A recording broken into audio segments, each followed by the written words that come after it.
In Mark chapter 16, from verse 17, it said, these signs shall follow them that believe.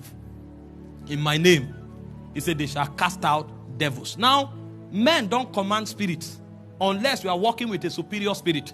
And so when you speak and spirits obey you, it means you are not a man. There is something bigger than a man working with you or within you.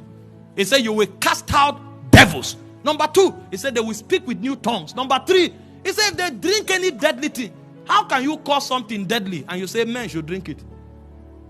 It's not encouraging them to drink, but he said by any chance if they drink it, it will hurt men because it's deadly.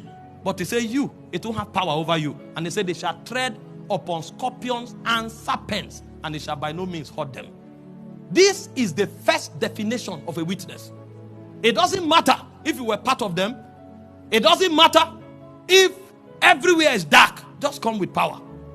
When God called Moses, he was in Egypt before.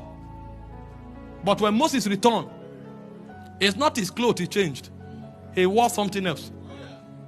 When he returned to Pharaoh, he wasn't speaking the language of the wise men of Egypt. He came with something that Pharaoh did not know. The hand of God was stretched over the land.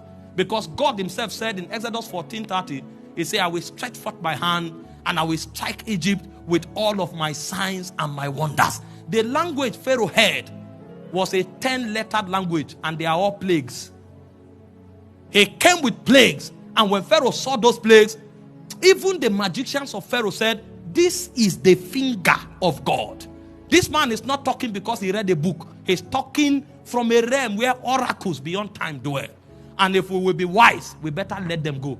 And the point came, Pharaoh woke up early in the morning and said, go, pack everything about you. While they were going, Pharaoh changed his mind again.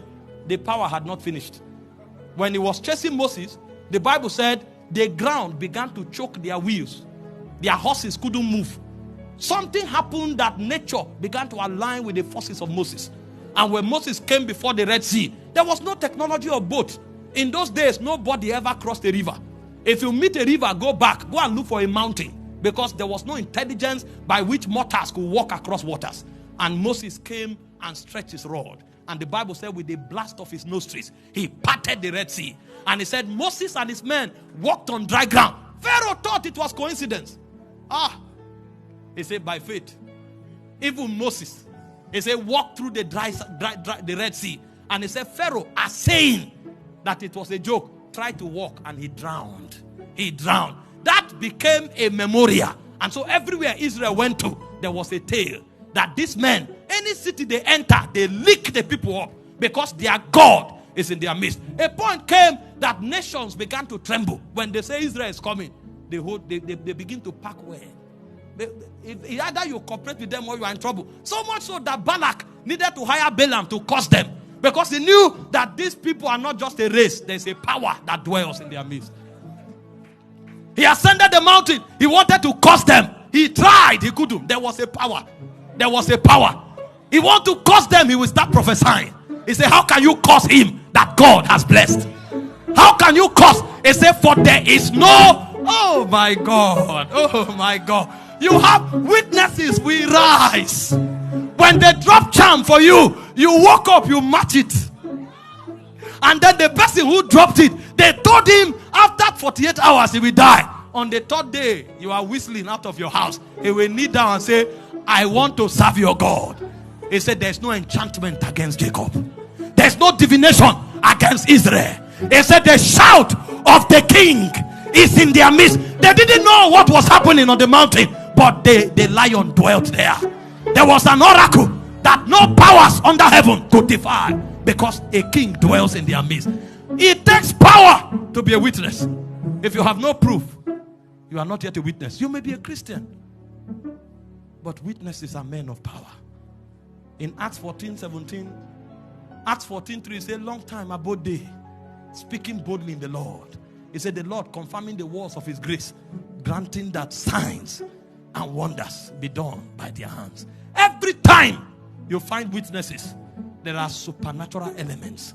Those supernatural elements come to validate them, that these ones are ambassadors of another aeon. They came from another age. They are citizens of another civilization. The words they speak, they are oracles of an ancient spirit.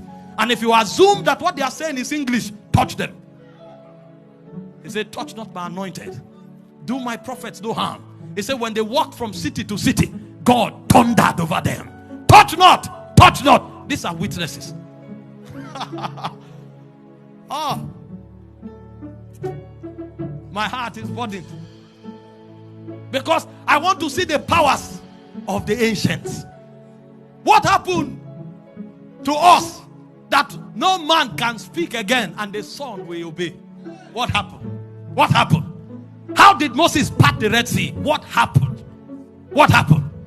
That a man can walk into the strongest civilization of his time. You don't dare Pharaoh. Pharaoh was called a god.